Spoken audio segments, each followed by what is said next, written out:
কিষানগঞ্জের কাছে বায়ান করছিল। তো সে মেলা হারাম বলেছে, স্টেজে যে সভাপতি আছে সে বলছে মেলা হারাম নয়। আমি ই কোথাকার কাঠ মৌলবি, ওগুলো কাঠ মৌলবি আমার কাছে বলছে মেলা হারাম নয়। ইব্রাহিম নবীর যেটা মেলা করেছিল এটা মূর্তি পুজোর মেলা ছিল।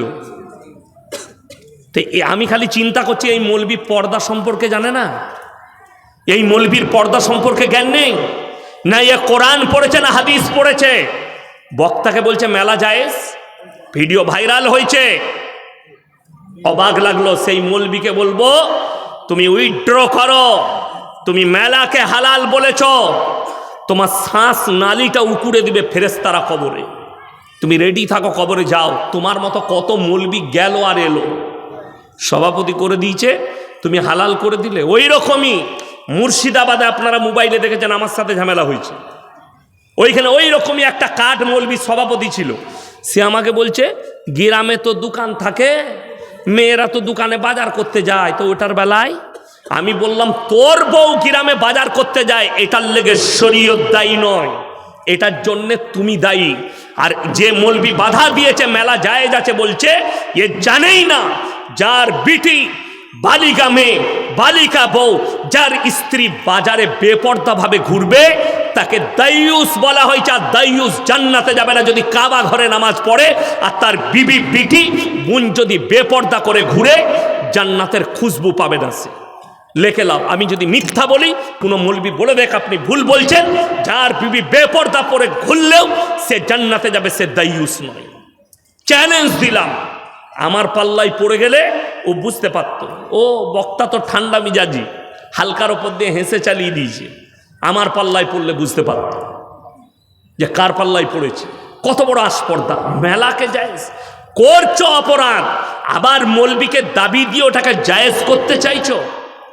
ঢের উলামায়ে একরাম, হুফাজে একরাম, স্নেহের তলাবায়ে আজিজ, আর আমার জ্ঞানী গুণী মানি সম্মানী মাননীয় শ্রোতা মণ্ডলী, পর্দার অন্তরালে পর্দা নসিব মায়েরা এবং বোনেরা, আল্লাহর বড় দয়া, কৃপা, ভালোবাসা আমাদের প্রতি, গোটা বিশ্বের প্রতি। সবাই আল্লাহর শুকর আদায় করে হৃদয় থেকে বলি আলহামদুলিল্লাহ। তারপরে পরে বিশ্ব নবী জানাবে মুহাম্মাদুর রসুল আল্লাহ, সকলে বলুন সাল্লাল্লাহু আলাইহি ওয়াসাল্লাম। তেনার উপরে শতকোটি দরুদ বর্ষিত, বলুন আমিন সুম্মা আমিন। গুটি কয়েক কথা আলোচনা করব, আল্লাহ আমাদের সকলকে আমলের তৌফিক দান করুন, বলুন আল্লাহুম্মা আমিন। এক নম্বর, পৃথিবীতে যা কিছু আল্লাহ সৃষ্টি করেছেন, যতগুলো আল্লাহর সৃষ্টি আছে সব থেকে উত্তম রূপে মানুষকে আল্লাহ সৃষ্টি করেছেন, বলুন আলহামদুলিল্লাহ। মানুষকে সব থেকে সুন্দর উত্তম রূপে। আর যা কিছু সৃষ্টি করেছেন পৃথিবীতে সব আল্লাহ মানুষের জন্য করেছেন। সূরা কাহাফে প্রথম পৃষ্ঠাতেই আছে, ইন্না জাআলনা মা আলাল আরদি যিনাতাল লাহা লিনাবলুয়াহুম আইয়ুহুম আহসানু আমালা। আমি এই গোটা পৃথিবী সুসজ্জিত করেছি শুধুমাত্র আমার বান্দাদের জন্য।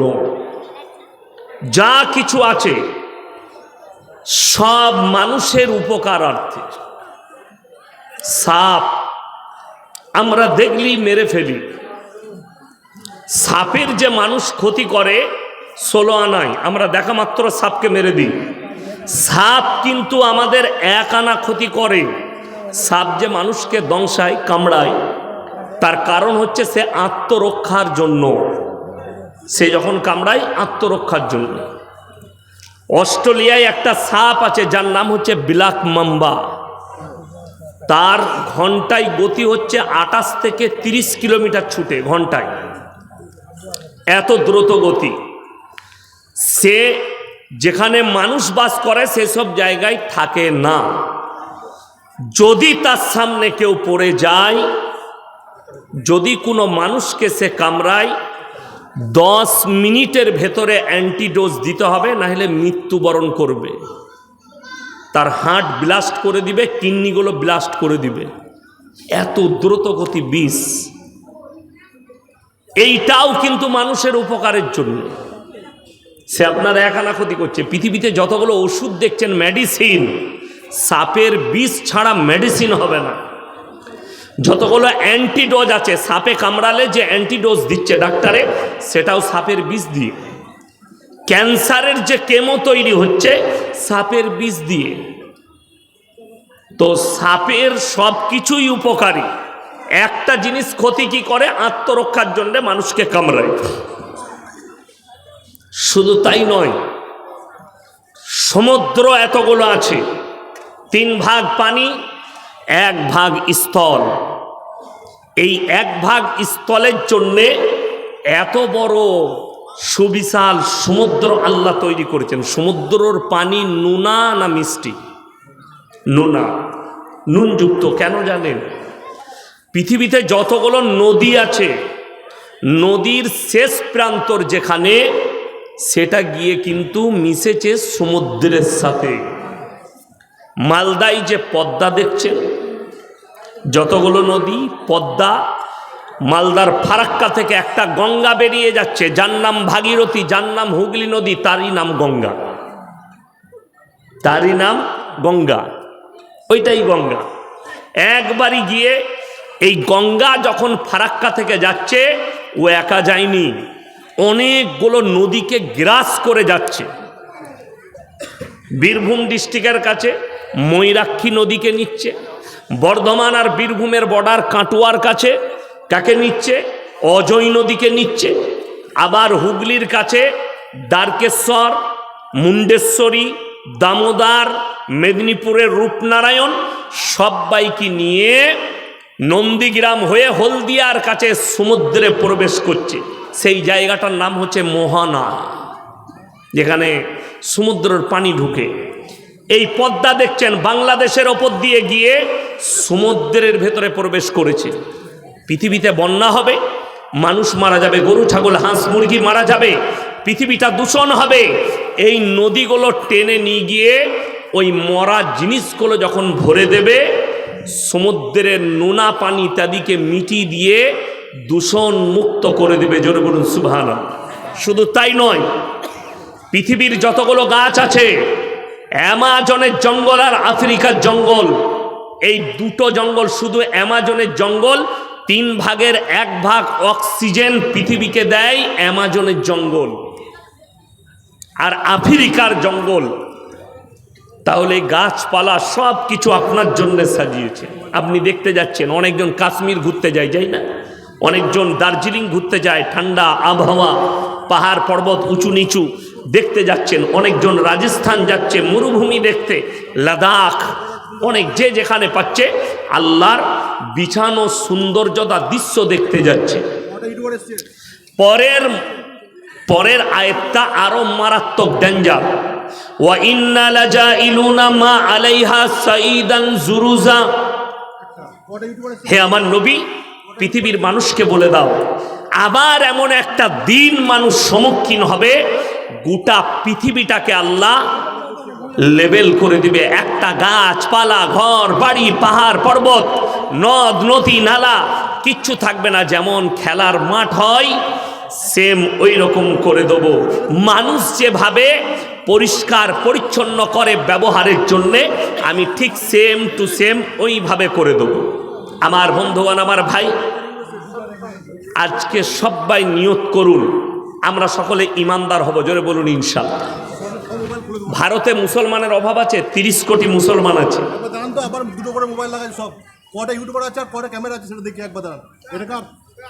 তুমি দেখে নে।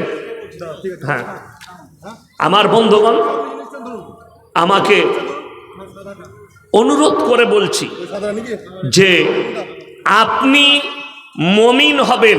আপনি মুসলমান 30 কোটি আছে ভারতে, কিন্তু মমিন বার করতে হবে খুঁজে। মমিনের অভাব, মুসলমানের অভাব নাই।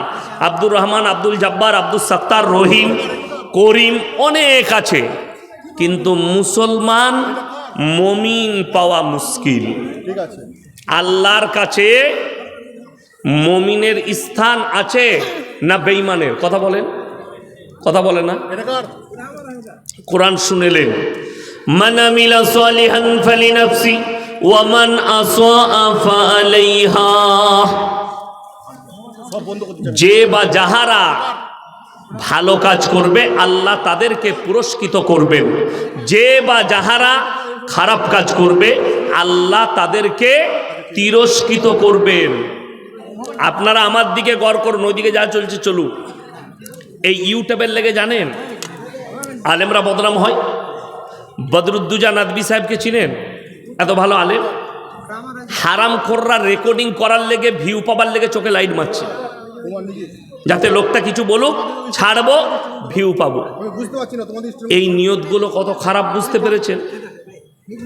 আমার ভাই, আপনাদিকে অনুরোধ করে বলছি, আপনি মুমিন হন, বেঈমান নয়, মুসলমান। আমরা সবাই আল্লাহকে বিশ্বাস করব। হাত তুলে বলুন তো ইনশাআল্লাহ। এই হাত তুলতে লজ্জা লাগছে?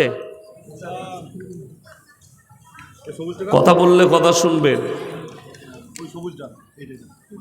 মুজাম্মেল হক সাহেব, বিদ্যত্ত উলামায়ে দ্বীন, আমার আব্বাজির সাথে অনেক জলসা করেছেন আমার বাবাজি।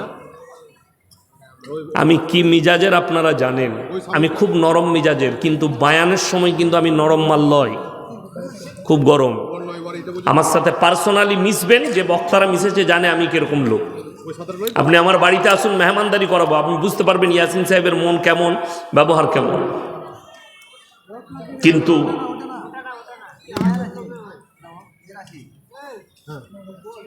তখন থেকে বলছি তো মোবাইল কার্ড দেখাতে বলুন, সব তো লবণ লাগিয়ে দিচ্ছি মোবাইল, 4টা ইউটিউবার, 10টা মোবাইল, ওই তো মোবাইলগুলো কার্ড, এই তো মোবাইলগুলো কার্ড, এগুলো এই মোবাইলগুলো কার্ড, কেউ তো বলছে না, এই মোবাইলগুলো কার্ড কেউ তো বলছে না। ছেড়ে দে। আমার ভাই, আপনাদিকে অনুরোধ করছি, সবাই বলুন আল্লাহকে বিশ্বাস করব আমরা ইনশাআল্লাহ। হ্যাঁ, যদি আল্লাহকে বিশ্বাস করেন, আল্লাহর হুকুম মানতে হবে না? হবে না? কথা বলে না? আল্লাহর হুকুম মানতে হবে। এরপর চলুন। আপনি বলছেন আমি আল্লাহর হুকুম মানব, নবী মুহাম্মদ সাল্লাল্লাহু আলাইহি সাল্লাম, আপনি বলছেন আমি তার উম্মত দাবি করছেন, তাইলে নবীজির হাদিস মানতে হবে না? হবে না? আদর্শ মানতে হবে। এখন দেখা যাক, আমি ওইটাই আজকে সমীক্ষা করব, যে আপনি যে বললেন আমি আল্লাহকে বিশ্বাস করি, আপনি বললেন আমি নবী মুহাম্মদ সাল্লাল্লাহু আলাইহি সাল্লামের উম্মতি, তাহলে আজকে ওটা সমীক্ষা করব যে আপনি সত্য বলছেন না মিথ্যা বলছেন। এই থানাটা কি গাজল? পুখুরিয়া থানা, অনেক বড় থানা। চলুন, ইমানদারির সঙ্গে বলবেন, বুকে হাত রেখে বলবেন যে ইসলামী শরীয়তে সুদ খাওয়া জায়েজ তো? কি হারাম? কিন্তু সব মৌলবীর কাছে হারাম নয়। ঝাড়খণ্ডের একটা মাল আছে, সে বলছে ব্যাংকে সুদ পেলে খাওয়া যাবে। মুফতি, জানি না কিরকম মুফতি। তো আমি বলেছি যারই সুদ বেরোবে ব্যাংকে, ওকে দিয়ে পাঠাবি। বড় কষ্ট লাগে। কোরআনে আছে, এটা কোনো মৌলবীর কথা নয়। হারামটা মৌলবীর কথা বলে না, কোনো মৌলবীর ফতোয়া নয় হারামটা। হারামটা কে বলেছেন? আল্লাহ। ওয়াহাল্লাল্লাহুল বাইয়া ওয়া হাররামার রিবা, সুদকে হারাম করেছি, ব্যবসাকে হালাল করেছি। ইমানদারির সঙ্গে বলুন তো, এই পুকুরিয়া থানায় একটাও মুসলমান সুদ খায় না তো? কথা বলে না? খায়। এখন দেখুন, আমি এমনি গাল খাওয়া বক্তা, লোকে গাল দেয়, তো 2-4টা সুদ করে গাল দিলে আমার কোনো যায় আসবে না? আসবে না। দুটো দালাল, দুটো সুদখোর গাল দিবে, এতে কোনো দোষের নেই। কথাটা শুনেলেন? সুদ খাওয়া হারাম। মুসলমান যদি সুদ খায়, যে লোক হারাম জানার পরে সুদ খেলো, সে যেন আল্লাহর সঙ্গে যুদ্ধ ঘোষণা করলো। নবীজি সাল্লাল্লাহু আলাইহি সাল্লাম হাদিস বর্ণনা করলেন, কেউ যদি একবার সুদ খায়, নিজের আপন জন্মদাতা মায়ের সঙ্গে 36 বার জিনা করার সমান পাপ হবে। বলুন নাউজুবিল্লাহ। তাইলে একটা মুসলমান কি করে সুদ খেতে পারে? কোন হিসাবে খায়? কি ভেবে খায়? অথচ সেই লোক মসজিদে জুম্মার দিনে নামাজ পড়তে আসে, ঠিক বললাম না ভুল বললাম? বগলে গুয়ের গন্ধ, বাপ নাম রেখেছে আতর আলী। কথাটা বুঝতে পারেননি? খাচ্ছে সুদ আর মসজিদে এসে বলছে আল্লাহ তুমি আমাকে জান্নাত দিও। যদি বলেন মৌলী সাহেব যে সুদ খাই মসজিদে যেতে পাবে না, যাবে। কখন যাবেন? দরজায় পাটা রেখে ঢোকার আগে বলবে আল্লাহ আজ থেকে আমি ইস্তেগফার করলাম, আর জীবনে সুদ খাবো না, জীবনে সুদ খাবো না। মদ হারাম না হালাল? কথা জোরে বলুন। হারাম। মদ, গাঁজা, আফিং, হিরোইন, বিড়ি, সিগারেট, গুটকা। আমাদের দেশে তো কিছু মুসল্লি আছে ফজরের পরে বিড়ি না খেলে হাগায় হয় না। ঠিক বললাম না ভুল বললাম? ওকে পায়খানা করে বিড়ি খেতে হয়, তবে তার পায়খানা বের হয়। অনেক হারাম করে আছে গুটকা না খেলে তার পায়খানা হয় না। কি বলবেন? অনেকজন আছে গুল না মাজলে তার হাগা হয় না। আর আমাদের দেশে দু তবকার মৌলবি, একদল বলছে হারাম নয় মাকরুহ। আমি আপনাকে চ্যালেঞ্জ ছুড়ে গেলাম, যে জীবনে গুল মাজে না তাকে একবার আঙ্গুলে করে একবার মাজিয়ে দাও, বেহুশ হয়ে পড়ে যাবে। ঠিক বললাম না ভুল বললাম? যে বিড়ি খাই না তাকে বিড়ি খাইয়ে দেন, তার মাথা ঘুরবে। যে সিগারেট খাই না তাকে সিগারেট খাইয়ে দাও, তার মাথা ঘুরবে। যে গুটকা খাই না তাকে গুটকা খাইয়ে দেন, মাথা ঘুরবে। তার মানে নেশা। আগে চলুন আমার বন্ধুগণ, আমার ভাই, অবাক হবেন, একটা মুসলমান মদ বিক্রিও করছে, মদ পানও করছে। আরে আমি দেখিয়ে দেবো মালদা জেলায় এই পুকুরিয়া থানায় হারামখোর চায়ের দোকানে চা বেচছে আর লুকিয়ে গাঁজার পুড়িয়া বেচছে। চা খেতে গেছে, আর এসব আমরা মৌলবীরা কি বুঝবো? দাও তো ভাই একটা চা। আর ওর খদ্দের এইছে, কই একটা চা দে, আর চায়ের পরে ওটা দিয়ে দিস। ওইটা আর আমরা মৌলবীরা কি করে বুঝবো? ওইটাই মানেই তো হচ্ছে গাঁজা। ওটা দিয়ে দিবি, উঠিয়ে লুকিয়ে দিয়ে দিচ্ছে কে? চায়ের দোকানে। আর আমরা মৌলবীরা মনে করছে এত ইমানদার ব্যবসা কেউ নাই। আর মৌলবীরা আমরা গেলে একটু ভালো গাঢ় দুধের চা করে খাইয়ে দিচ্ছে। আর আমি বললাম ও দারুণ ইমানদার দোকানি, আমাদেরকে যা খাতির করে, কিন্তু হারামখোর তলায় তলায় গাঁজা বেচে। খুব সাবধান। এই মুসলমান করছে। আপনি চলুন, কোথায় যাবেন? গাজলে, শামসিতে, পুকুরিয়ায়, কালিয়াচকে, সুজাপুরে। আমি দেখিয়ে দেবো লটারির টিকিট হারাম না হালাল? হারাম। আমি দেখিয়ে দেবো মুসলমান লটারি বিক্রি করছে। ঠিক বললাম না ভুল বললাম? তাহলে এই লোক হারাম জানার পরে লটারি কি করে একটা মুসলমান বেচতে পারে? কি করে এই কাজ করতে পারে হারাম জানার পরে? এইগুলো ছাড়ছে না কেন জানেন? এর জন্যে দায়ী হচ্ছে আমাদের সমাজ ব্যবস্থা। এরপরে আমি বক্তব্য শুরু করব, অনেকজনের গায়ে লাগবে, কিন্তু ঘা হলে সকালে মহলম লাগাবেন, আমাকে গাল দিয়ে লাভ নাই। যদি তোমার বাপের বাটা কোনো মৌলবীর কাছে দলিল থাকে তাকে নিয়ে স্টেজে আসবে, ঝামেলা করো না। কালকেই দেখলাম আমাদের একজন বক্তা দিনী ভাই কিষানগঞ্জের কাছে বয়ান করছিল, তো সে মেলা হারাম বলেছে। স্টেজে যে সভাপতি আছে সে বলছে মেলা হারাম নয়। আমি ই কোথাকার কাঠ মৌলবি, ওগুলো কাঠ মৌলবি আমার কাছে বলছে মেলা হারাম নয়। ইব্রাহিম নবীর যেটা মেলা করেছিল এটা মূর্তি পুজোর মেলা ছিল। তো আমি খালি চিন্তা করছি এই মৌলবি পর্দা সম্পর্কে জানে না? এই মৌলবীর পর্দা সম্পর্কে জ্ঞান নেই না? এ কোরআন পড়েছে না হাদিস পড়েছে? বক্তাকে বলছে মেলা জায়েজ, ভিডিও ভাইরাল হয়েছে। অবাক লাগলো। সেই মৌলবীকে বলবো তুমি উইথড্র করো, তুমি মেলাকে হালাল বলেছ, তোমার শ্বাস নালীটা উকুড়ে দিবে ফেরেশতারা কবরে। তুমি রেডি থাকো, কবরে যাও। তোমার মতো কত মৌলবি গেল আর এলো, সভাপতি করে দিয়েছে, তুমি হালাল করে দিলে। ওই রকমই মুর্শিদাবাদে আপনারা মোবাইলে দেখেছেন আমার সাথে ঝামেলা হয়েছে। ওইখানে ওই রকমই একটা কাঠ মৌলবি সভাপতি ছিল। সে আমাকে বলছে গ্রামে তো দোকান থাকে, মেয়েরা তো দোকানে বাজার করতে যায়, তো ওটার বেলায় আমি বললাম তোর বউ গ্রামে বাজার করতে যায়, এটার লেগে শরীয়ত দায়ী নয়, এটার জন্যে তুমি দায়ী। আর যে মৌলবি বাধা দিয়েছে মেলা জায়েজ আছে বলছে, এ জানেই না যার বিটি বালিকা মেয়ে, বালিকা বউ যার স্ত্রী বাজারে বেপর্দা ভাবে ঘুরবে তাকে দাইয়ুস বলা হয়েছে। আর দাইয়ুস জান্নাতে যাবে না যদি কাবা ঘরে নামাজ পড়ে, আর তার বিবি বিটি বোন যদি বেপর্দা করে ঘুরে জান্নাতের খুশবু পাবে না সে। লেখে লাও, আমি যদি মিথ্যা বলি কোনো মৌলবি বলে দেখ আপনি ভুল বলছেন। যার বিবি বেপর্দা পরে ঘুরলেও সে জান্নাতে যাবে, সে দাইয়ুস নয়। চ্যালেঞ্জ দিলাম, আমার পাল্লায় পড়ে গেলে ও বুঝতে পারত। ও বক্তা তো ঠান্ডা মিজাজি, হালকার ওপর দিয়ে হেসে চালিয়ে দিয়েছে। আমার পাল্লায় পড়লে বুঝতে পারত যে কার পাল্লায় পড়েছে। কত বড় আস্পর্ধা! মেলাকে জায়েজ করছো অপরাধ, আবার মৌলবিকে দাবি দিয়ে ওটাকে জায়েজ করতে চাইছো। নারী পুরুষ এক কাছে যেখানে হবে, পর নারী আর পর পুরুষ এক কাছে হলে তৃতীয় নম্বর যে হাজিরি দিবে তার নাম হচ্ছে শয়তান। কোরআনে আছে ইন্নাশ শাইতানা লিল ইনসানি আদুউম মুবিন। শয়তান মানুষের প্রকাশ্য দুশমন। যে মনে মনে ভাবছেন একটা 13 বৎসরের 15 বৎসরের মেয়েরা, যুবকরা, তারা বাজারে ঘুরলে, তারা একটু দোকান বসিয়েছে ঘুরলে, একসাথে ঘুরলে অসুবিধা কোথায়? তাকে আমি জিজ্ঞেস করছি যে 13 বছরের মেয়েটা বালিক কি নাম? যদি বলো না বালক, তাহলে তুমিও বালক হওনি, 80 বছর হবে তবে তুমি বালিক হবে।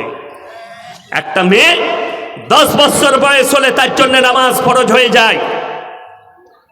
10 বছরে বালিকান করিবা, 12 বছর হলে বাচ্চা ধারণ করার ক্ষমতা নিয়ে আসে একটা ছেলে আর মেয়ে।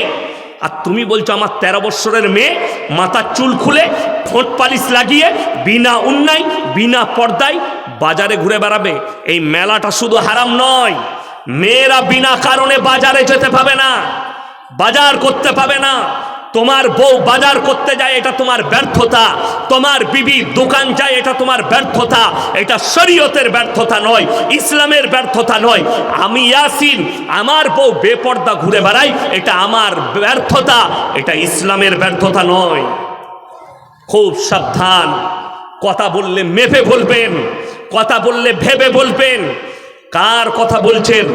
বাজারের কথা। আরে নারীরা 3টে কারণ ছাড়া বাড়ির বাইরেই যেতে পাবে না। নাম্বার 1, সেটা হচ্ছে যদি নিজের শরীর অসুস্থ হয় পর্দার সহিত ডাক্তারের কাছে যেতে পাবে।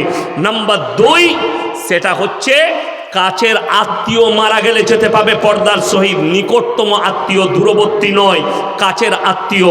নাম্বার 3, সেটা হচ্ছে হজ ফরজ হলে হজ করতে যাবে। আমার বন্ধুগণ, আমার ভাই, নিকটতম আত্মীয়। আপনি ইমানদারির সঙ্গে বলুন তো, মরা ঘরে ভিড় কাদের বেশি হয়? কথা বলে না? মেয়েদের, মহিলাদের। তাহলে ওই ব্যর্থতাটা আমাদের, কোরআন হাদিসের ব্যর্থতা নয়, ইসলামী শরিয়ার ব্যর্থতা নয়, আপনার আমার ব্যর্থতা।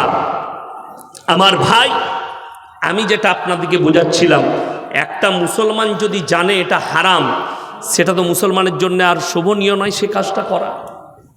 যদিও করে জিদ করে, আরে মৌলবীরা বলছে বলুক,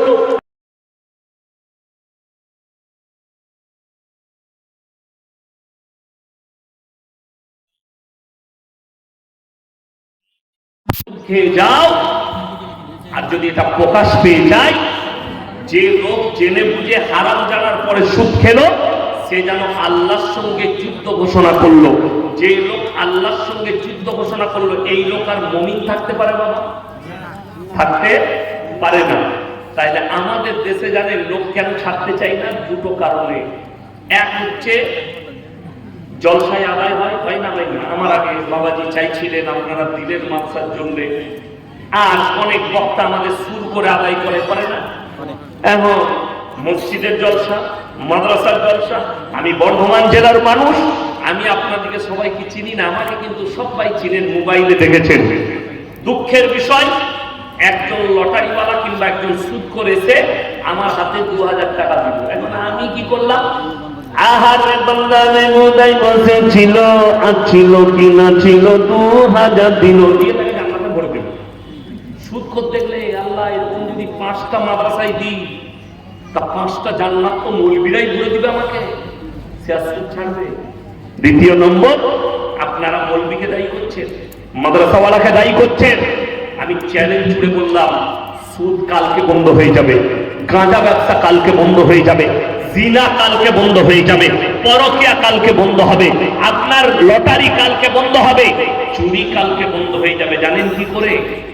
মসজিদের সেক্রেটারি মেম্বারে দাঁড়িয়ে যদি বলে গ্রামের যে মানুষ প্রকাশ্যে সুদ খাবে তার সঙ্গে মসজিদের আমাদের সমাজের কোনো সম্পর্ক থাকবে না, না সে ইমামকে খাবার দেবে, না তার চাঁদা পয়সা মসজিদে নেওয়া হবে, সেই লোক বাধ্য হবে কালকেই তাকে যখন বয়কট করবেন হারাম কাজ করার জন্য, সে সুদ ছাড়তে বাধ্য হবে।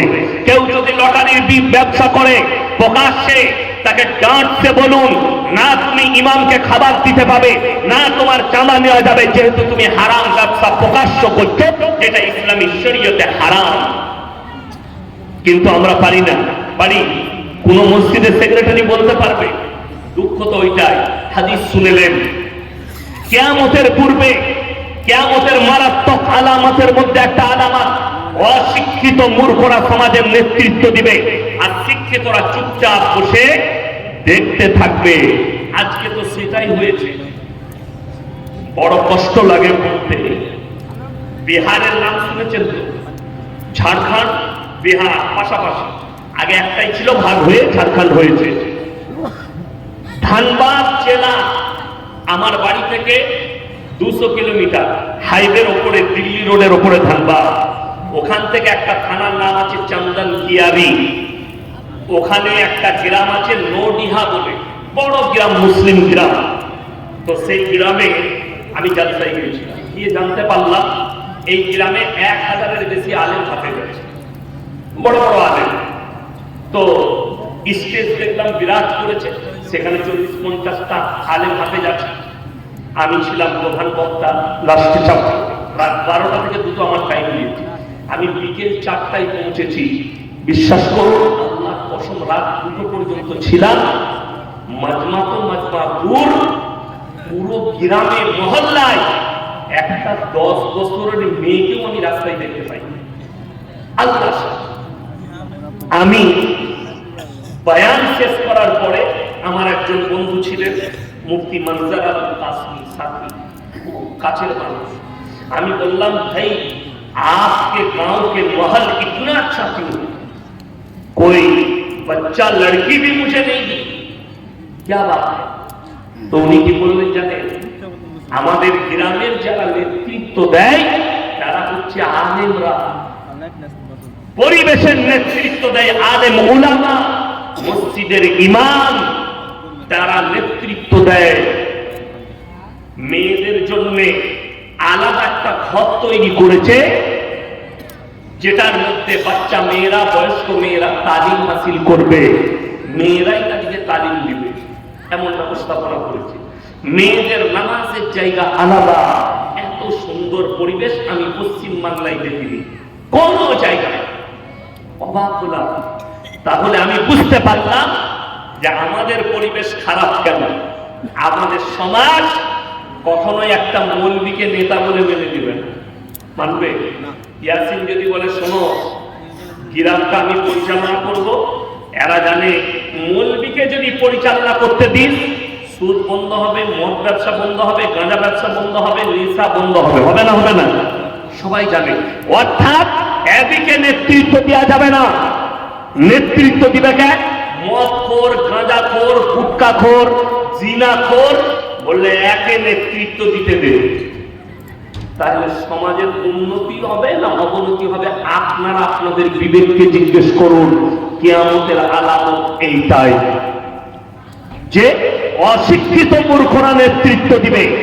আজকে ভেবে দেখুন, দিল্লির মসনদে পার্লামেন্টে দাঁড়িয়ে বলেছিল প্রাক্তন মুখ্যমন্ত্রী অরবিন্দ কেজরিওয়াল, এই ভারতের যদি গরিবিটা দূর করতে চাও, ভারতের অসহায়কে যদি অসহায় থেকে বার করে আনতে চাও, মজলুমকে জুলুম থেকে বাঁচাতে চাও, প্রত্যেকটা নেতা, মন্ত্রীকে, নেত্রীকে হযরতে উমরের মতো জীবন যাপন করতে হবে। জোরে বলুন সুবহানাল্লাহ। তারা বলতে বাধ্য হয়েছে কেন?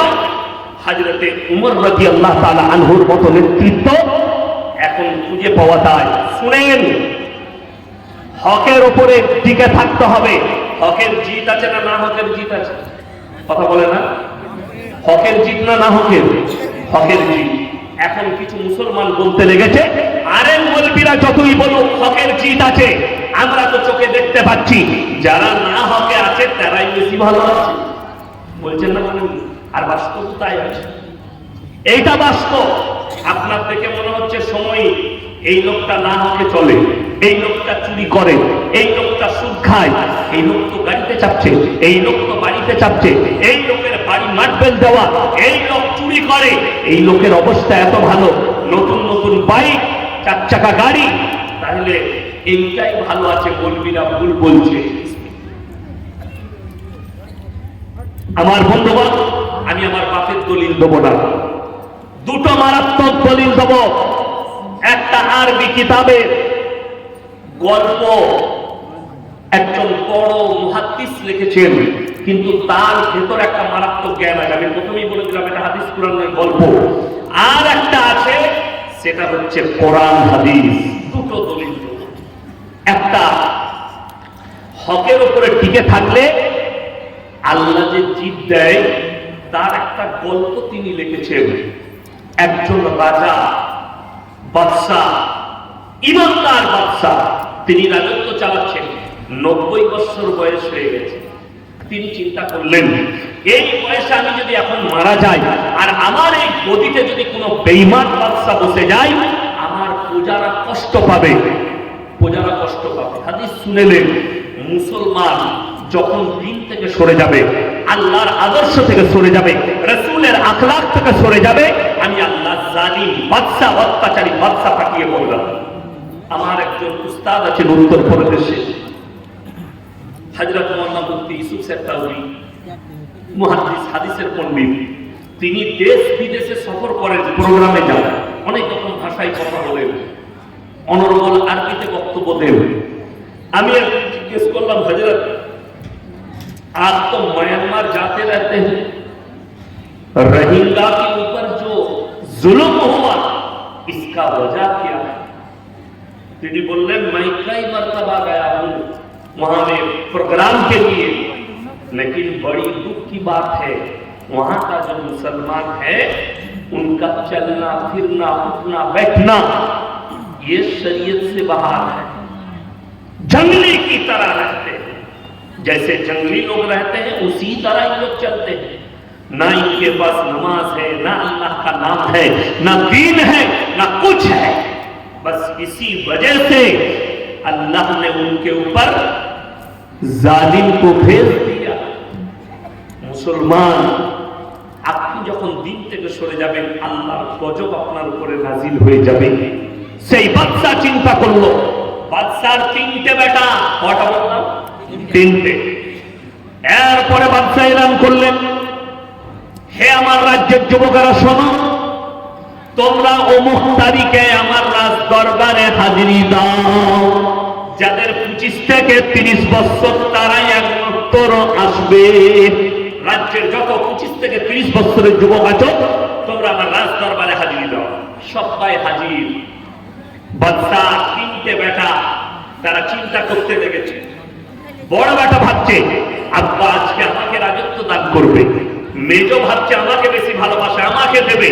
ছোট ভাবছে আমি আদরের, আমাকে রাজত্ব দেবে। বাদশা সিংহাসনে বসে বলল, হে আমার 3জন সন্তান, তোমরাও লাইনে দাঁড়িয়ে যাও। বেটার অবাক। এরপরে বাদশা এলান করলেন, হে আমার রাজ্যের যুবকেরা শোনো, আমি তোমাদের কাছে 1 বছর যাবৎ একটা পরীক্ষা নেব, একটা করে ফলের বীজ দেব। 1 বছর পরে যার গাছটা সব থেকে সুন্দর হবে, তাকে আমি রাজত্ব দান করব। প্রজাকে বললে, বীজের বস্তা নিয়ে এসো, ঢেলে দাও। সব যুবক একটা করে কুড়িয়ে নিয়ে গেল। লাস্টে একটা বীজ পড়ে আছে। আর একজন ইমানদার যুবক, তার নাম হচ্ছে মাহমুদ, ঝুপড়ি বাড়িতে বাস করে বুড়ি মায়ের সঙ্গে। ওই একটা বীজ লাস্টে নিয়ে গেল। বুড়ি মা বললে যে, বাবা, রাজা যখন বলেছে একটা পাত্রে মাটি দাও, বীজটা রোপণ করো, আর তার মধ্যে পানি দাও। বিসমিল্লাহ বলে বীজ রোপণ করেছে, পানিও দিচ্ছে, সব রকম চলছে। যেভাবে মানুষ মেহনত করে চাষে ওই ভাই 3 মাস হয়ে গেল, সমস্ত রাজ্যের যুবকদের টবেতে গাছ বেরিয়েছে, কিন্তু মাহমুদের টবেতে কোনো গাছ বের হয়নি। মাহমুদ আল্লাহর কাছে কাঁদলেন, ওগো আল্লাহ, আমি একজন ইমানদার ছেলে, নামাজি মুসল্লি, হকের ওপরে টিকে আছি, আমার টবে কেন গাছ বের হয়নি? 6 মাস কেটে গেল, 9 মাস কেটে গেল, এমনকি 12টা মাস কেটে গেছে, কিন্তু তার টবেতে কোনো গাছ বের হয়নি। সবারই টবে সুন্দর সুন্দর গাছ। এরপর বার্তা এলান করলেন, হে আমার রাজ্যের যুবকেরা শোনো, অমুক তারিখে তোমরা সবাই নিজের নিজের গাছ নিয়ে আমার রাজ দরবারে হাজিরি দাও। সবাই চলে যাচ্ছে। ফজরের নামাজ পড়ে মাহমুদ বাড়িতে এসে মন মারা হয়ে পড়ে আছে। মা, বাবা, তোমার মনে এত দুঃখ কি ব্যাপার? মা আজকে ডেকেছে বাচ্চা, কিন্তু আমি কোন মুখ নিয়ে যাবো? আমার টবে তো কোনো গাছ নেই। মা বললে, বাবা, তুমি হকের উপরে টিকে আছো মাহমুদ, আমি মা হুকুম দিচ্ছি, তুমি এই খালি পাত্রটা নিয়ে চলে যাও মাটিটা নিয়ে। গাছ বের হয়নি কি হয়েছে? মা আমাকে লোকে পাগল বলবে, বলছে বলুক, তুমি যাও, আমি মা হুকুম দিচ্ছি। ওই খালি পাত্র নিয়ে মাটিটা নিয়ে একবারই পেছনে গিয়ে দাঁড়িয়েছে মাহমুদ। এরপরে রাজা এলেন, বাদশাহ সিংহাসনে এসে সমস্ত গাছগুলো পরিদর্শন করলেন আর বললেন, হে আমার রাজ্যের যুবকেরা শোনো, তোমাদের মধ্যে পেছনে একজন দাঁড়িয়ে আছো যার টবেতে কোনো গাছ নেই। তোমার নাম কি? বাদশাহ, আমার নাম হচ্ছে মাহমুদ। তুমি তোমার ওই খালি পাত্র নিয়ে আমার সিংহাসনের কাছে এসো। ভয়ে ভয়ে এলো, আর সব ছেলেরা হাসছে, কেউ পাগল বলছে যে এটা পাগল পাগল হবে, কোনো গাছ নেই, এমনি চলে এসেছে। সিংহাসনের কাছে টব নামালো। বাদশাহ মুচকি হেসে বললে, মাহমুদ, চলে এসো আমার সিংহাসনের কাছে, বসে যাও। বাদশাহ তাকে সিংহাসন ছাড়লে, বসো আমার সিংহাসন। মাহমুদ মনে মনে ভাবছে, আল্লাহ, বাদশাহ মজাক করছে আমার সাথে, সবাই তো হাসছে হাসছে, বাদশাহ আমার সাথে মজা করাচ্ছে, এটা ভাবছে। সিংহাসনে বসেছে, বাদশার হুকুম। এরপরে বাদশাহ বললে, শোনো, হে আমার রাজ্যের যুবকেরা, তোমাদের মধ্যে আমি একজন ইমানদার বাদশাহ নিযুক্ত করছি, যার নাম হচ্ছে একমাত্র মাহমুদ। সবাই বলে উঠল, হে বাদশাহ, আপনি বলেছিলেন যার গাছটা সব থেকে সুন্দর হবে তাকে আপনি রাজত্ব দেবেন, মাহমুদের টবেতে কোনো গাছ নেই। বাদশাহ বললেন, অবশ্যই বলেছিলাম, কিন্তু আমি তোমাদেরকে যে বিষটা দিয়েছিলাম গরম পানিতে সিদ্ধ করে দিয়েছিলাম, তোমাদের টবে কেমন করে গাছ বের হলো? তোমরা সবাই 2 নম্বরই করে বাজার থেকে অন্য বীজ কিনে রোপণ করেছো। একমাত্র হকের ওপরে টিকে আছে মাহমুদ, আমার বীজটাই রোপণ করেছে, যার কারণে তার টবেতে কোনো গাছ বের হয়নি। সুবহানাল্লাহ।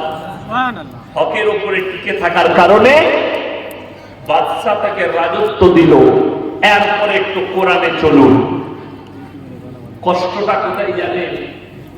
আপনি নেতা হন, মন্ত্রী হন, এমএলএ হন, এমপি হন, কিয়ামতের দিনে সব থেকে কঠিন হিসেব আল্লাহর কাছে যেটা হবে সেটা কি জানেন? হকের, বান্দার হক।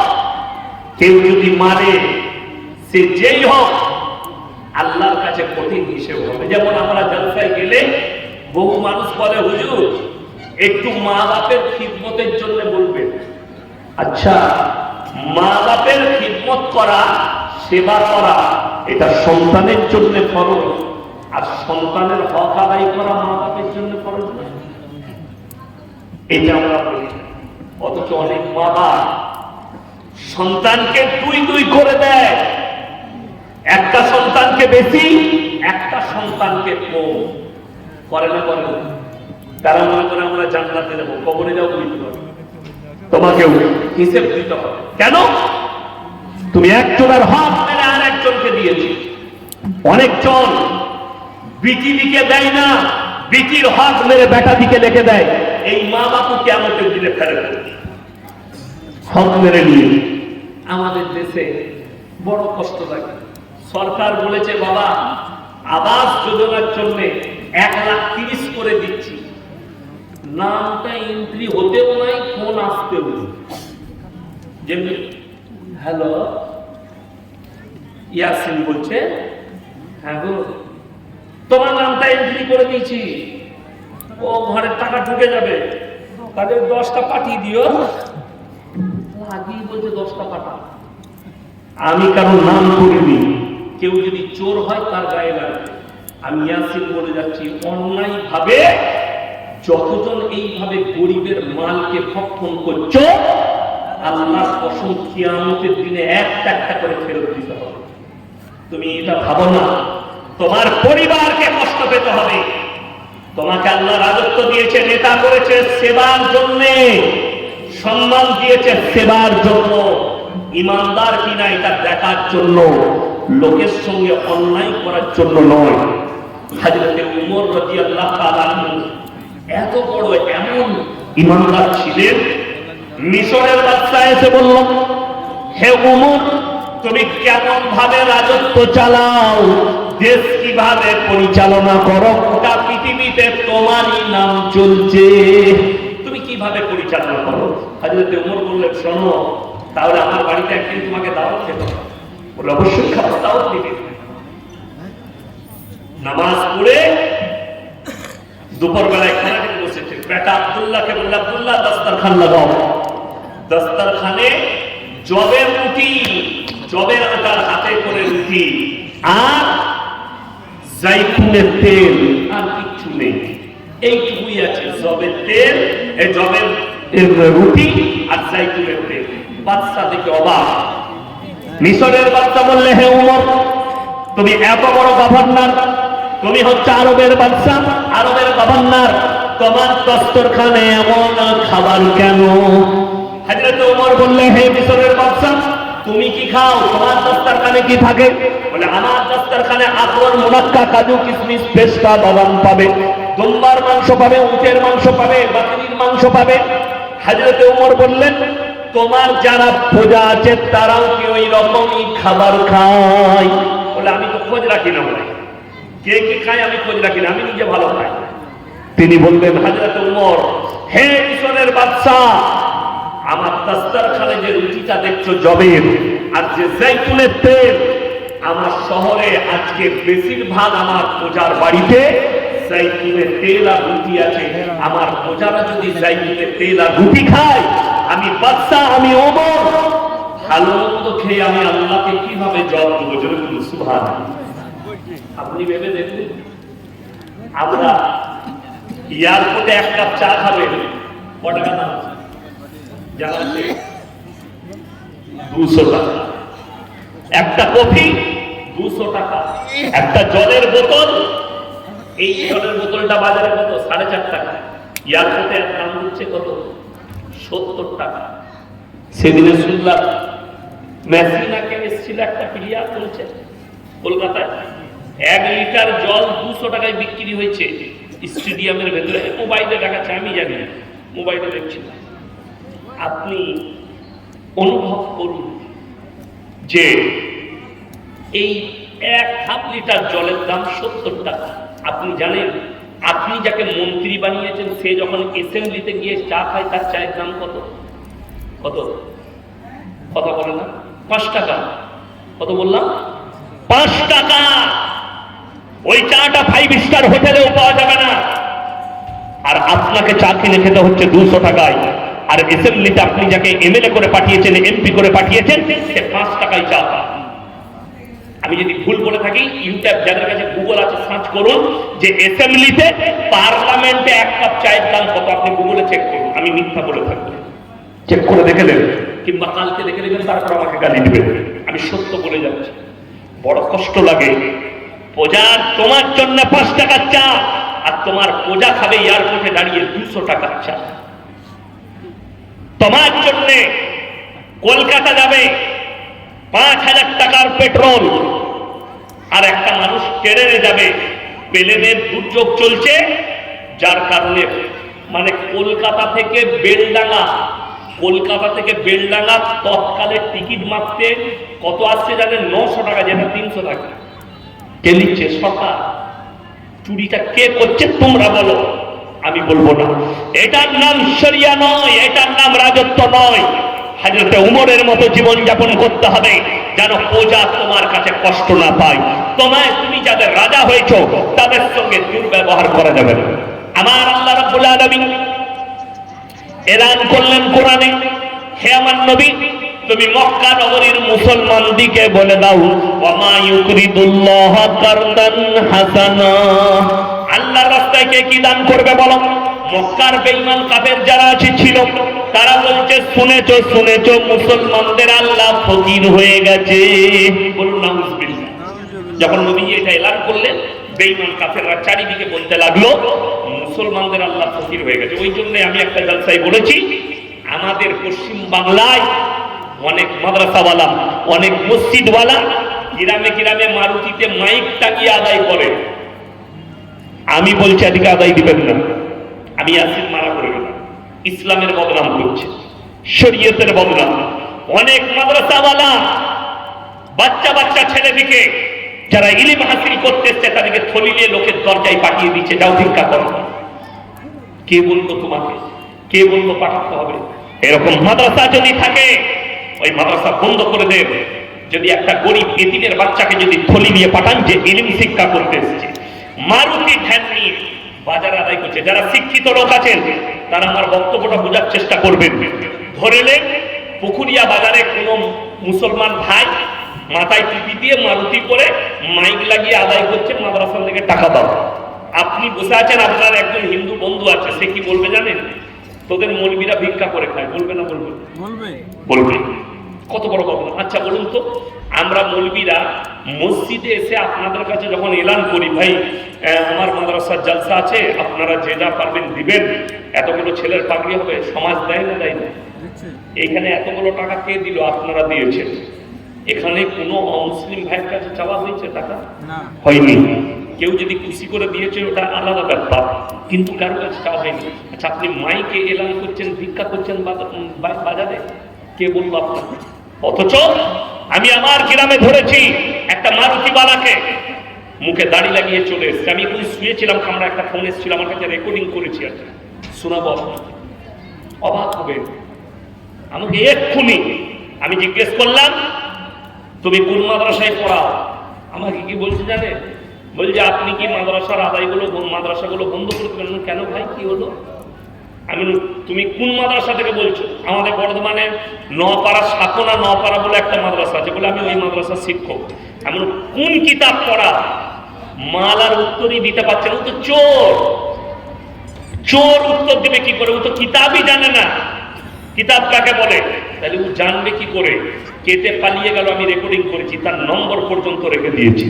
কালকে এই মালকে আমি ধরবো। কোথা কে এই চোরটা? কেন? ইয়াসিন সাহেব মানা করেছে মারুতি নিয়ে আদায় দিবেন না। আজকে আমি মালদার মাটিতে, গাজলের মাটিতে বলে যাচ্ছি, তাকে ধরুন। আমি জিজ্ঞেস করলাম, ভাই কত বেতন পাও? বললে হুজুর বেতন নাই, তবে হাফ হাফ। আমি হাফলি মাদ্রাসা হাফলেন। আমরা, তুমি যে মারুতি নিয়ে এসছো, মাইক ভাড়া, ড্রাইভার, খাওয়া দাওয়া, এগুলো কাজ? বলছে এগুলো মাদ্রাসা। তার মানে 1 টাকায় 25 পয়সা মাদ্রাসা পায়, 75 পয়সা সে নিয়ে নেয়। 100 টাকায় 75 টাকা তার, 25 টাকা মাদ্রাসার। কোন বাপের বেটা ভারতবর্ষের কোন মৌলবি আর কোন মুফতি যদি এটাকে হালাল বলতে পারে, আমি তার জুতোর মালা পরবো, তা না হলে তাকে জুতোর মালা পরবো। হারামের ওপরে হারাম, সুদের থেকেও ডেঞ্জার হারাম।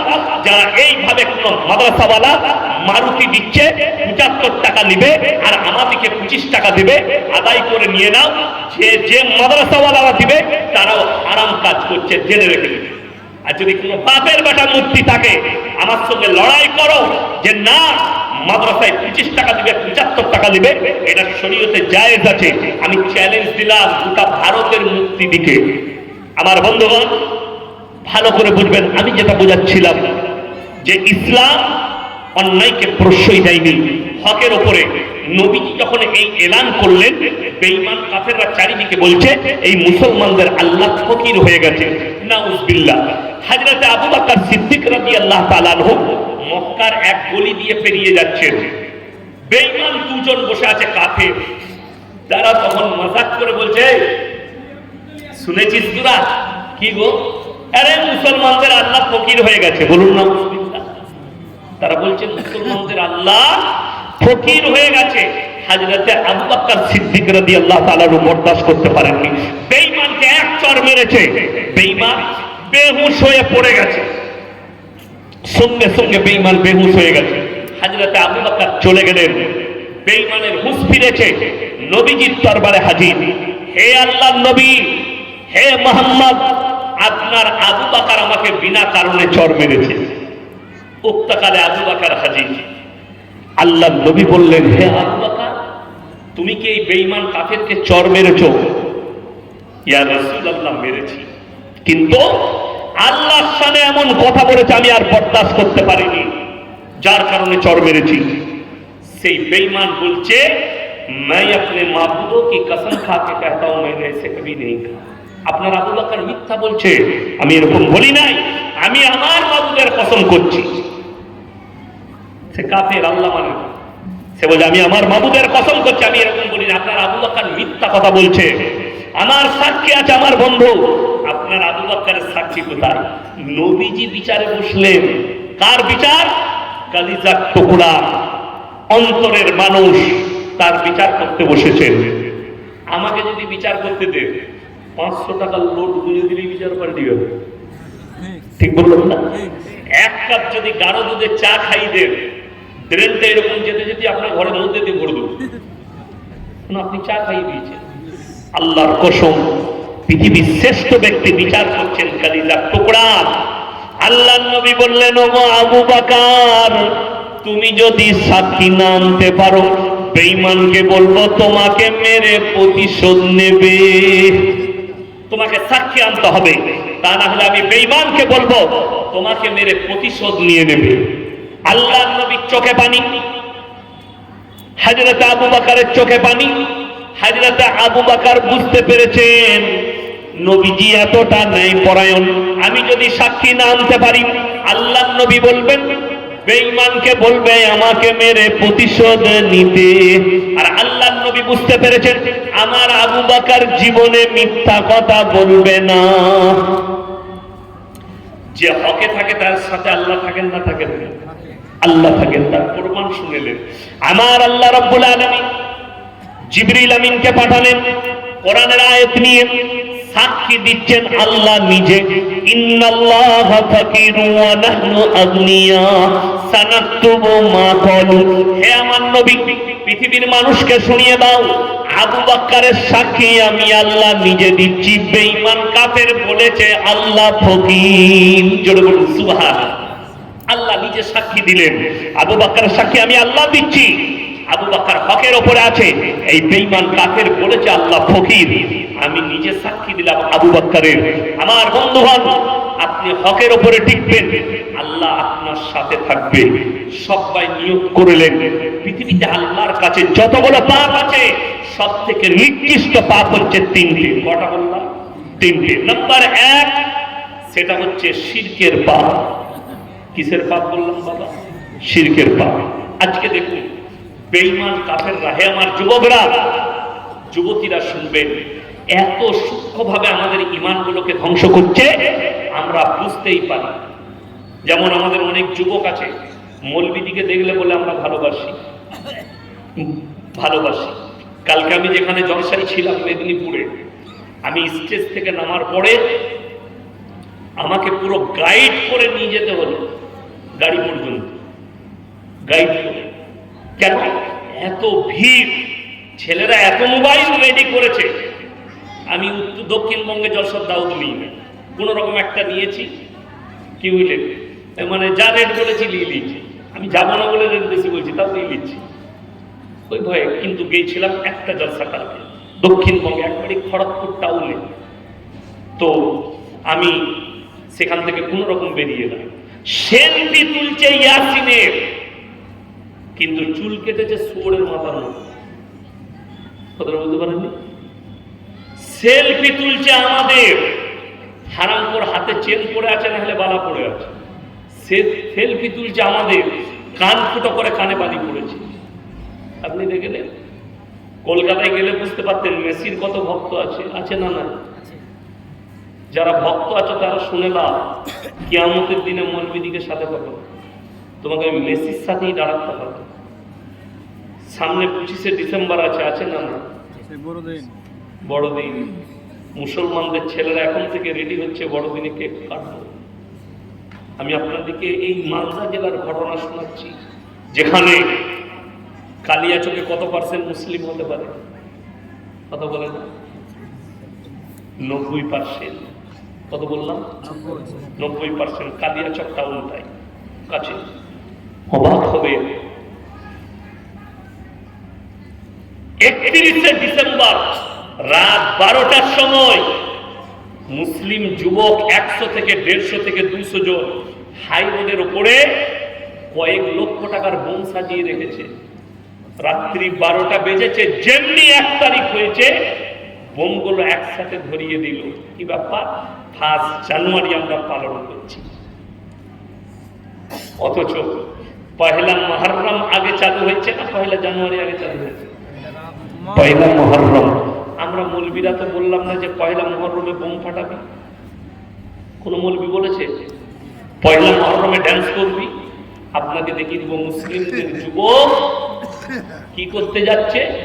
পহেলা জানুয়ারি বক্স বাজিয়ে ফিস্ট করবে, আর শুধু ফিস্ট নয়, তার সঙ্গে আবার বোতলও থাকে 1 পেটি।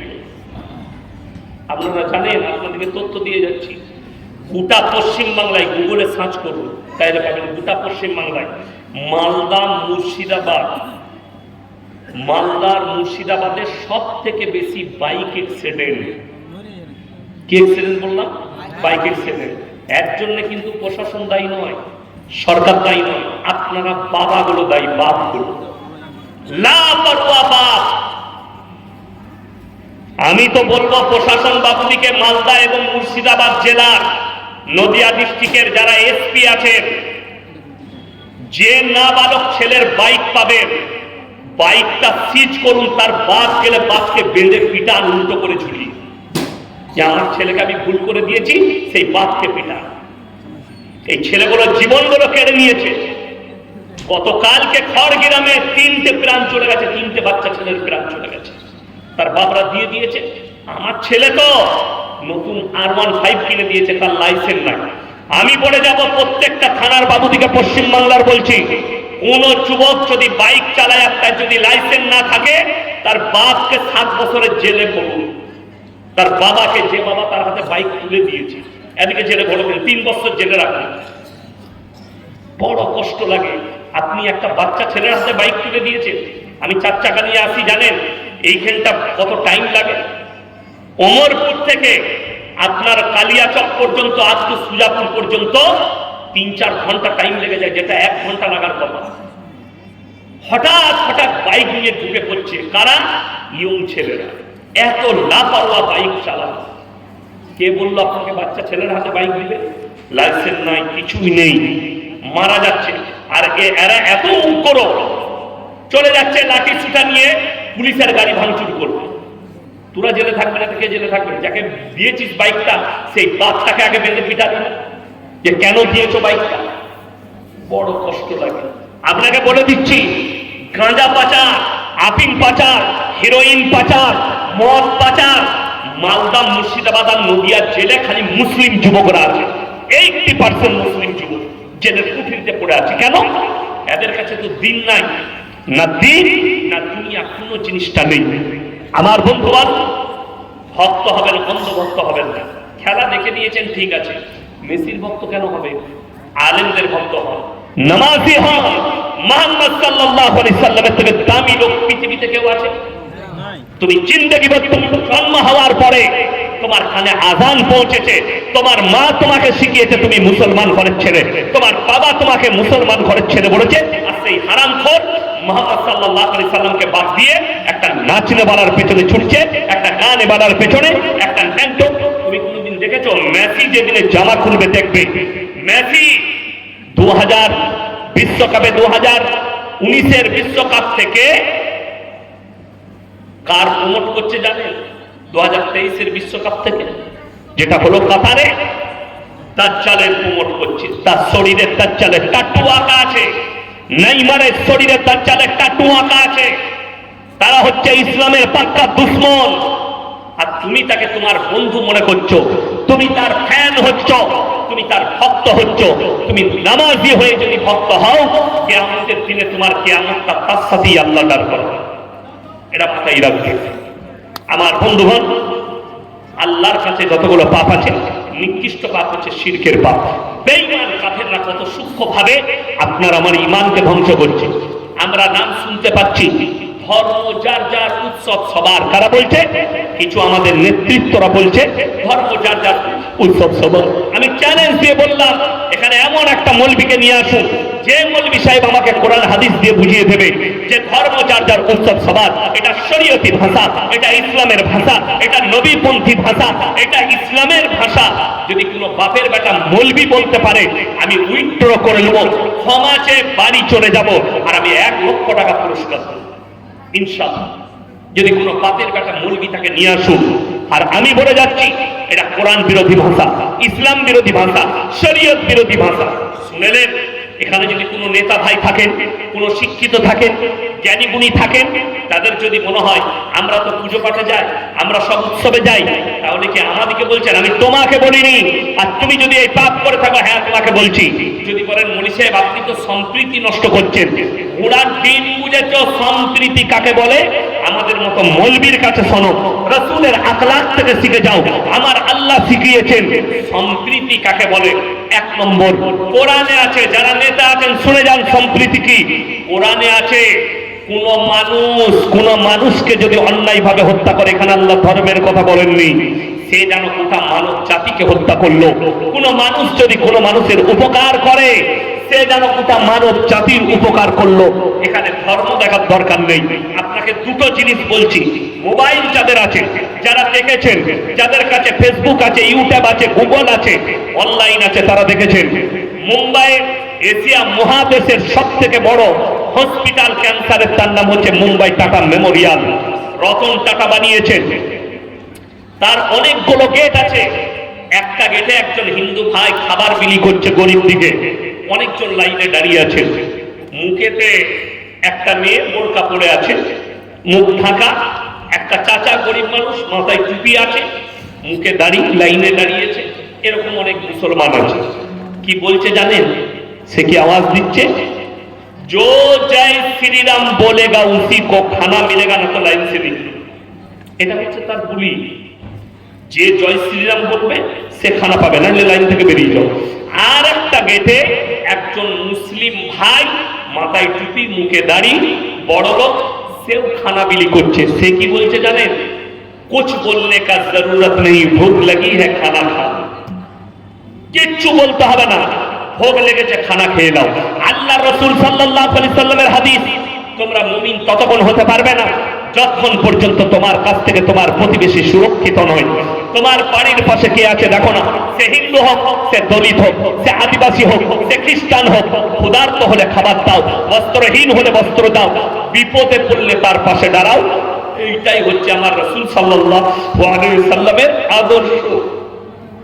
আচ্ছা বলুন তো, এর থেকে ভালো সম্প্রীতি কিছু আছে? নাই। যদি বলেন সেই উৎসবে যাওয়া নিষেধ কোথায় আছে? কোরআন খুলুন। লাউ কানা ফীহিমা আলিয়াতুন ইল্লাল্লাহু লাফাসাদাতা। আমি আল্লাহ ছাড়া পৃথিবীতে আর একটা আল্লাহ হলে পৃথিবীতে বিভ্রাটার মারামারি সৃষ্টি হতো। সৃষ্টিকর্তা কয়জন? একজন। তুমি যদি আর একজন, আমার আল্লাহ নিজে কোরআনে বললেন লাউ কানা ফীহিমা আলিয়াতুন ইল্লাল্লাহু লাফাসাদাতা। আমি আল্লাহ ছাড়া আর একটা আল্লাহ পৃথিবীতে হলে পৃথিবীতে মারামারি হতো আর বিভ্রাট সৃষ্টি হয়ে যেত। তাই আমি আল্লাহ একাই সৃষ্টিকর্তা, বাকিতে আর কেউ নেই। উপাস্য যোগ্য, ইবাদতের যোগ্য একমাত্র আল্লাহ, পৃথিবীতে আর কেউ নেই। এই যে মাটি, একটা পুতুল তৈরি হয় মাটির, হিন্দু ভাইরা তৈরি করে, ওটা মাটির না অন্য কোনো ম্যাটেরিয়াল?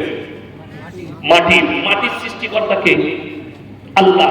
আচ্ছা ঠাকুরটাকেও হাতে করে বানাই না অটোমেটিক তৈরি হয়? হাতে করে বানাই। ইব্রাহিম আলাইহিস সালামের আব্বা জানের 3টে কাজ ছিল। কটা কাজ? 3টে। মূর্তি তৈরি করা, মূর্তি বিক্রি করা, তার উপাসনা করা। ইব্রাহিম নবী নিজের আব্বাজানকে দাওয়াত দিয়েছেন, ইজ ক্বালা লিআবিহি ইয়া আবাতি লিমা তা'বুদু মা লা ইয়াসমাউ ওয়া লা ইউবসিরু ওয়া লা ইউগনি আনকা শাইয়্যা। হে আমার আব্বাজান, আপনি কার উপাসনা করছেন? হাত পা নাড়তে পারে না, কথা বলতে পারে না, নিজস্ব কোনো ক্ষমতা নেই, আপনি তার উপাসনা করছেন, ওটা শয়তানের রাস্তা। আমার আল্লাহকে বিশ্বাস করুন, আমাকে নবী হিসাবে মেনে নেন। ইব্রাহিম আলাইহিস সালাতু ওয়াস সালামের আব্বাজান মেনে নেন। আপনাদের এখানে ধরলেন মেলা বসেছে, বিভিন্ন জায়গায় জলসায় মেলা বসে, আর অন্য জায়গায় দোকান বসে, মেলা বসে। একটা মুসলিমের জন্য উচিত নয় যে তার দোকানে পুতুল বিক্রি করবে। পুতুল বিক্রি করে না বাচ্চা ছেলে খেলার জন্য, আপনি কিনতেও পাবেন না। যে বাড়িতে জান্দারের মূর্তি থাকবে, আল্লাহর রহমতের ফেরেশতা সেখানে প্রবেশ করবে না। অর্থাৎ এটা বিক্রি করাটাও হারাম। কোন মুসলমান ভাই যদি এই ব্যবসা করেন, অন্য ব্যবসা করবেন, এটা ছেড়ে দিবেন। কোন রকমের জান্দারের মূর্তি, পুতুল, ঘোড়া ইত্যাদি ইত্যাদি এগুলো বেচবেন না, একদম শরীয়তে নিষেধ এবং মারাত্মক হারাম। ইব্রাহিম নবীর বাপের এই তিনটে কাজ ছিল। চলুন, দুঃখটা কোথায় লাগে জানেন?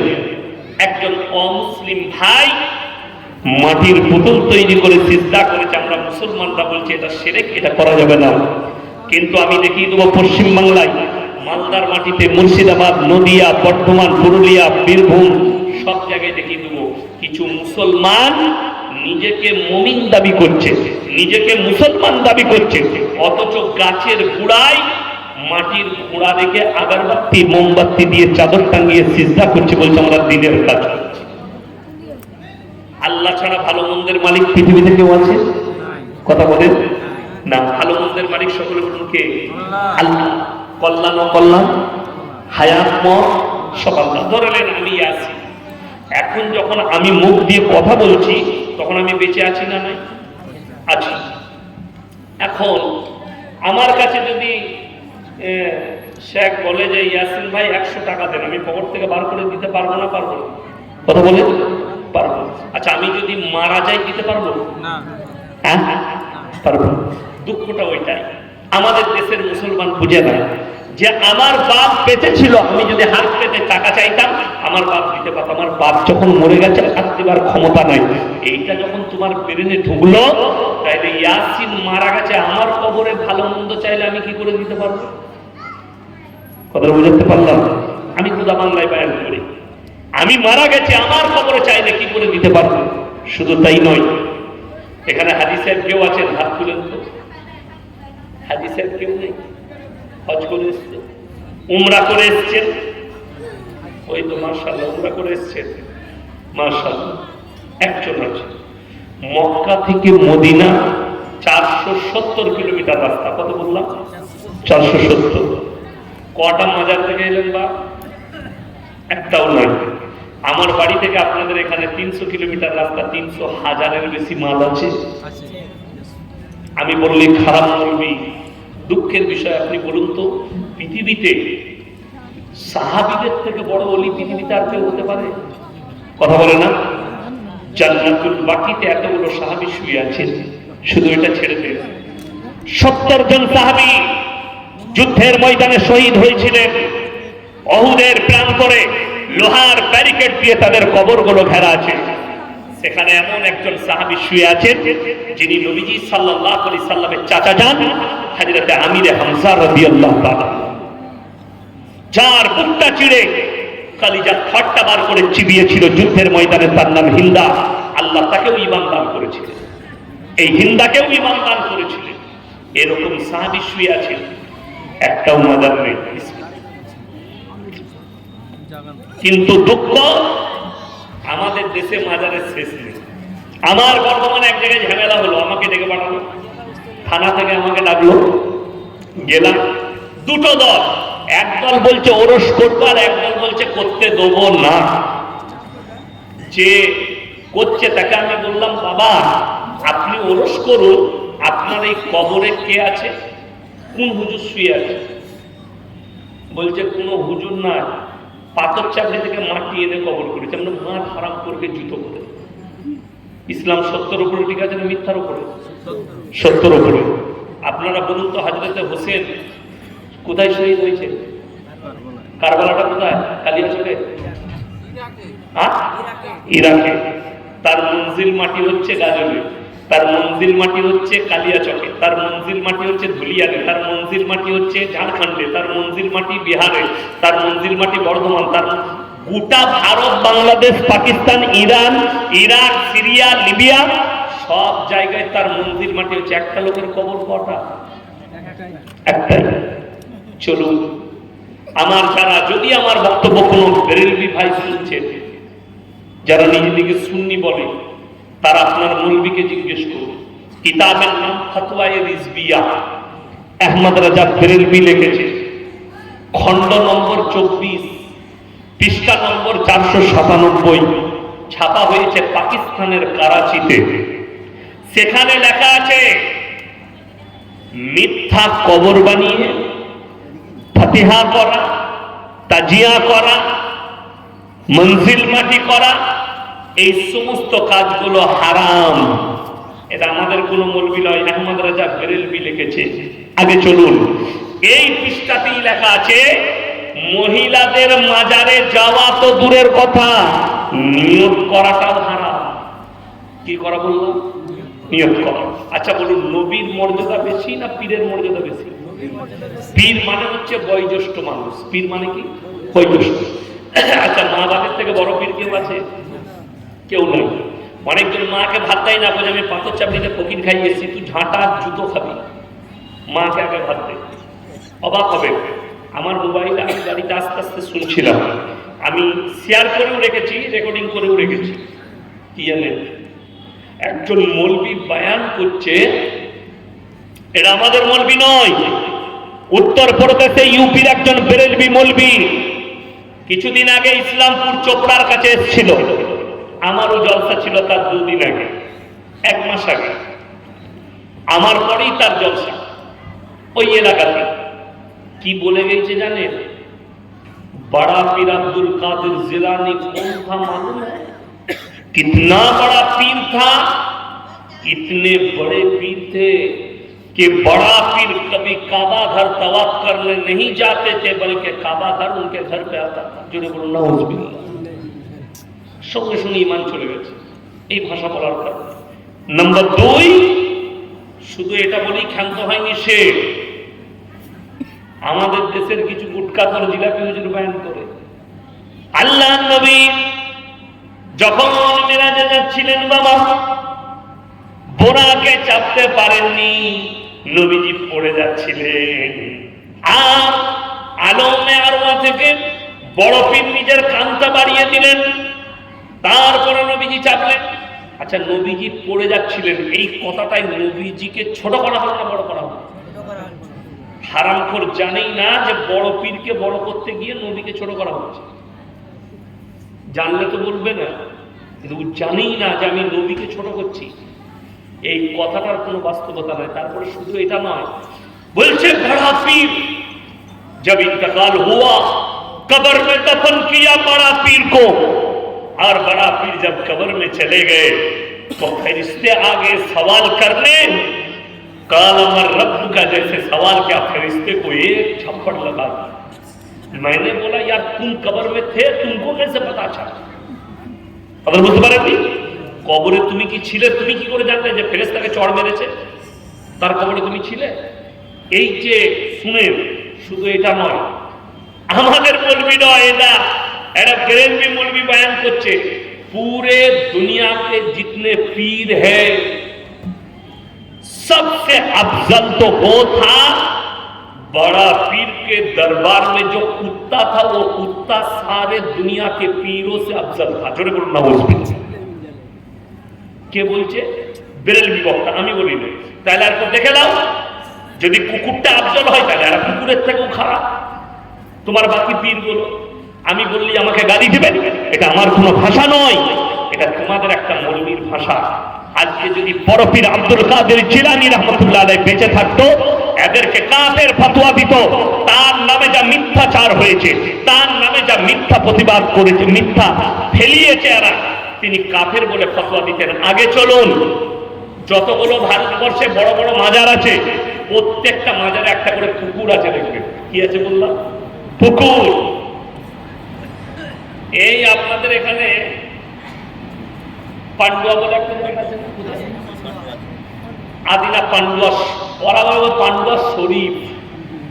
নাউজুবিল্লাহ, পান্ডুয়া আবার কি করে শরীফ হল? এইটাই তো মানুষকে বুঝাতে পারি না। আল্লাহর কাছে যতগুলো পাপ আছে, নিকৃষ্ট পাপ হচ্ছে শিরকের পাপ। আল্লাহ ব্যতীত ভালো মন্দের মালিক কেউ নেই। এরা নবীর থেকে বেশি মর্যাদা বড় পীরকে দেয়। বিসমিল্লাহ, আলহামদুলিল্লাহ। আমি প্রত্যেকটা ভাইকে অনুরোধ করব, নিয়ত করলেন আমরা শিরক থেকে বাঁচবো, যদি বলুন ইনশাআল্লাহ। কবরে চাদর চড়ানো জায়েজ হলে আল্লাহর রসুলের কবরটা আসমান পর্যন্ত হিরে মোতি মুক্ত চাদরে ঢেকে দেবে। কবরে সিজদা জায়েজ হলে আল্লাহ রসুলের কবরে আগে জায়েজ হতো, নবীজির কবরে জায়েজ নেই। পৃথিবীর আর কোন মৌলবি মোল্লা পীর ফকিরের জন্য জায়েজ হবে না। আল্লাহ রসুলের কবরে ভালো মন্দ চাইতে পাবে না। পৃথিবীর আর কোন মৌলবি মোল্লা পীর ফকিরের কবরে ভালো মন্দ চাওয়া, কথা বলেন, যাবে না। বড় কষ্টের বিষয়। হযরতে উমর, হযরতে আবু বকর, হযরতে উসমান গনি, হযরতে আলী, হযরতে আমির হামজা, শয়বা, লুতবা, এত দামি দামি সাহাবীরা শুয়ে আছেন, তাদের মাজার নেই, তাদের কবরে সিজদা হয় না, তাদের কবরে লোক ভালো মন্দ চাই না। আর আপনি বলছেন কুতাকার কে মারা গেছে বলে তার কবরে গিয়ে লোক ভালো মন্দ চাইছে। সব থেকে বেশি ফেরে পড়ে মহিলারা। বাচ্চা হচ্ছে না, মাজারে গিয়ে বাচ্চা চাইতে যাচ্ছে, কবরে চলে যাচ্ছে বাচ্চা চাইছে। বাচ্চা হচ্ছে না, অমুক মৌলবীর কাছে গেলে তাবিজ দিলে বাচ্চা হবে। হে আমার মা, হে আমার বোন, তোমার বাড়িতে কোরআন থাকলে একবার কোরআনটা খোলো। কোরআনে স্পষ্ট ভাষায় আছে, সূরা আল ইমরানের প্রথম পৃষ্ঠায়, ওয়াল্লাযী ইউসাউবিরুকুম ফিল আরহামি কাইফা ইয়াশা লা ইলাহা ইল্লা হুয়াল আজিজুল হাকীম। হে আমার নবী, পৃথিবীর মানুষকে বলে দাও, মায়ের গর্ভে বাচ্চা আমি আল্লাহ দান করি, আমি আমার ইচ্ছা মতো বাচ্চা দান করি, আমি কারো পরামর্শে আল্লাহ কাজ করি না। জোরে বলুন সুবহানাল্লাহ।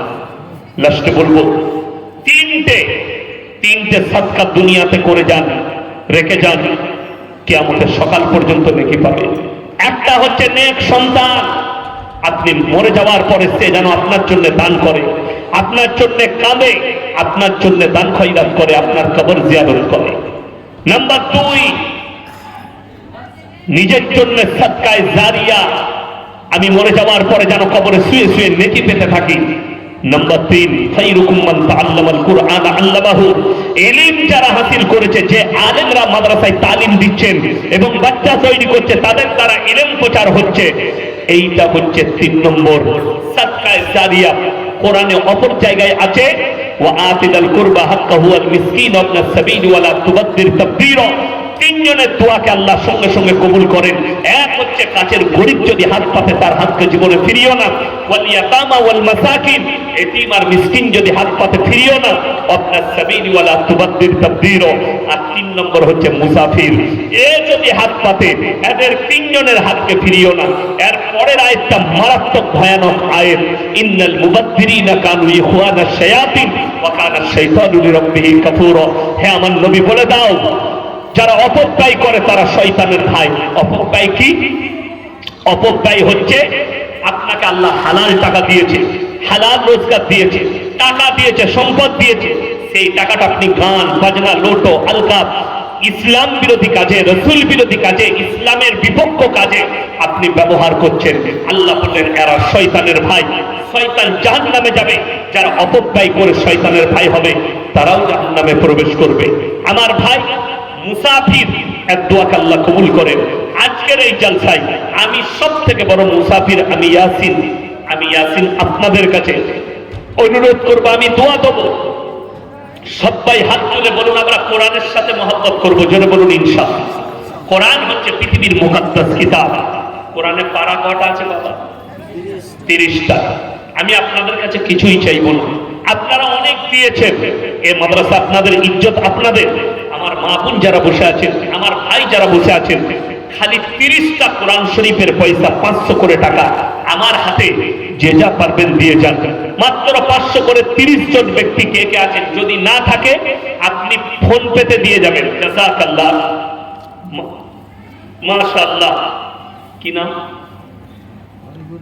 হবিবুর রহমান ভাই, দেখেন দুটো কোরআন শরীফের পয়সা দিয়েছেন 1000 টাকা। আল্লাহ উনার দানকে কবুল করুক, নেক নিয়তকে আল্লাহ পুরো করুক। মাশাআল্লাহ, এটা 3 নম্বর হয়ে গেল। আমি মাত্র 30টা চেয়েছি। মাশাআল্লাহ, জাযাকাল্লাহ। 4 নম্বর হয়ে গেল। এসো, মাশাআল্লাহ মাশাআল্লাহ, আল্লাহ তোমার হায়াতে বরকত দেখ। 5 নম্বর হয়ে গেল, জাযাকাল্লাহ। আসুন ভাই, 6 নম্বর, 7 নম্বর, তাড়াতাড়ি আসুন। আমি মাত্র 30টা কোরআন শরীফ। 8, 9 হলো, জাযাকাল্লাহ। 10, মাশাআল্লাহ।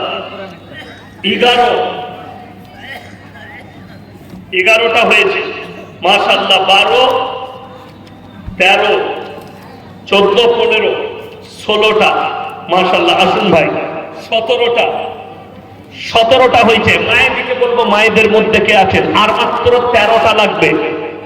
আমি 17টা চেয়েছি, 17 জন হয়েছে। 30টা চেয়েছি, 17টা হয়েছে। আর মাত্র 13টা লাগবে। আমার কোন আল্লাহর বান্দা আছেন? মাশাআল্লাহ, তাড়াতাড়ি উঠে আসুন। মাত্র, নবীজি বলেছেন জাকিরা,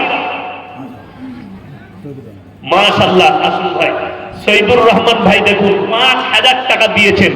আল্লাহ উনার দানকে কবুল করুক, নেক নিয়তকে আল্লাহ পুরো করুক। ভাইয়ের হায়াতে আল্লাহ বরকত দেখ, কারোবারে ব্যবসা বাণিজ্যই আল্লাহ বরকত দেখ। মাশাআল্লাহ, এই দেখেন 18,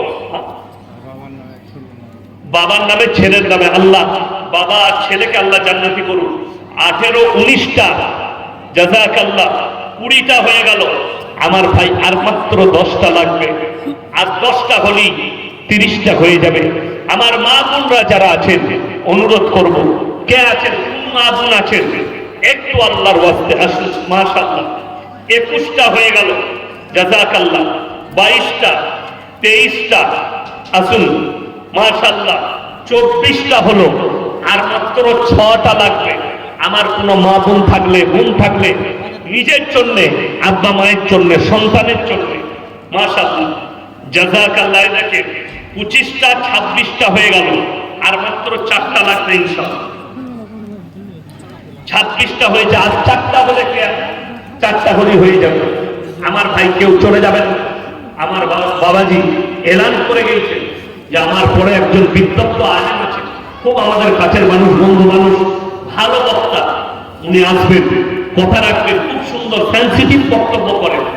আমি খালি মাদ্রাসা আমাদের, মাশাআল্লাহ, এই দেখেন 27টা হয়ে গেল। আর মাত্র 3টে লাগবে ইনশাআল্লাহ।